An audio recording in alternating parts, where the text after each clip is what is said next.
March 20, 2003. The day the world watched as shock and awe rained down on Baghdad. The United States and its allies promised a quick war to eliminate weapons of mass destruction and bring democracy to Iraq.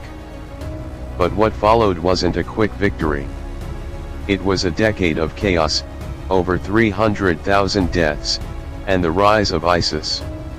Today, we are uncovering the true story of the Iraq War. The lies, the costs, and a nation that is still paying the price. The invasion was justified on three main claims. That Saddam Hussein possessed weapons of mass destruction, that he supported Al-Qaeda, and that Iraq was an imminent threat to global security. Then President George W. Bush declared that his mission was clear: to disarm Iraq of those weapons, to end Saddam's support for terrorism, and to free the Iraqi people. But here is the truth: no weapons of mass destruction were ever found. In 2005, a presidential commission concluded that U.S. intelligence was dead wrong. Even Bush later admitted in his memoir that the reality was that he had sent American troops into combat based in large part on intelligence that proved false. So why did America really invade? Experts point to deeper reasons. A quick victory in the heart of the Arab world would send a message that American dominance was unquestioned. Iraq had also moved to price its oil in euros rather than dollars in 2000, a direct threat to U.S. control over the global oil market. And neoconservatives had pushed for Saddam's removal years before 9/11 even happened. The United Nations refused to authorize the invasion. But the U.S. and its allies went ahead anyway. On March 20, 2003, the war began with those shock and awe airstrikes targeting Saddam and Iraqi leadership. Ground forces pushed in from Kuwait. By April 9, Baghdad had fallen. Saddam's regime collapsed in just 3 weeks. Many Iraqis initially welcomed the U.S. troops. After decades under Saddam's brutal rule, there was genuine hope for change. But that hope wouldn't last. The U.S. made catastrophic mistakes on the ground. First, they completely dissolved Saddam's Ba'ath Party. This was the cohesive force that kept Iraq's diverse ethnic and sectarian groups together. Overnight, the entire government structure collapsed. Second, the U.S. disbanded the Iraqi army. Hundreds of thousands of trained soldiers, mostly Sunni, were suddenly unemployed and resentful.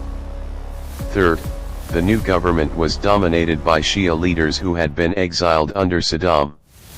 Sunnis, who had held power for decades, now felt persecuted. The result was catastrophic. Sectarian violence exploded. Shia militias and Sunni insurgents turned on each other, on coalition forces, and mostly on civilians. Hundreds of thousands died. Let's talk about the real cost of this war. Over 300,000 Iraqi civilians died from direct violence. Hundreds of thousands more were injured, traumatized, or displaced. More than 4,400 U.S. service members were killed, over 32,000 U.S. troops were wounded. And the estimated cost was nearly $1 trillion, not even including the long-term health care for veterans. The Brown University Costs of War project found that post-9/11 wars cost the U.S. an estimated $8 trillion and killed over 900,000 people. One battle that defined this war was the Second Battle of Fallujah in November 2004, known as Operation Phantom Fury.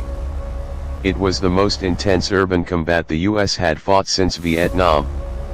House-to-house fighting. Snipers in Overwatch. Marines writing what they called death letters to their families before the assault. Fallujah became a symbol of the brutality and complexity of this war. Then came the Abu Ghraib scandal. Images of U.S. soldiers abusing Iraqi detainees shocked the world. The war, sold as a mission to bring freedom, now looked like something else entirely. Perhaps the most devastating legacy of the Iraq War was the rise of ISIS. The invasion created a power vacuum in Iraq. Sunnis, marginalized and persecuted, became fertile ground for extremism. Al-Qaeda in Iraq eventually morphed into ISIS. The very instability the US created allowed this terror group to thrive and eventually declare a caliphate. Today, Iraq is still suffering. More than 2.5 million people, including over 1 million children, need humanitarian assistance. The country faces endemic corruption, infrastructure collapse, and political fragmentation. The war didn't bring democracy. It brought chaos. A nation that was once a regional power is now struggling to rebuild. The Iraq War stands as one of the most controversial decisions in modern history. It was based on false premises, executed with catastrophic mistakes, and left a legacy of destruction that continues to this day. 20 years later, the question remains, was any of it worth it? The answer, for the hundreds of thousands of Iraqis who lost their lives, and for the families of American service members who never came home, is clear. If you found this video eye-opening, please like, share, and subscribe to World with Ada. We go deep into the stories that shaped our world. And comment below, what do you think, was the Iraq War a mistake, or a necessary intervention?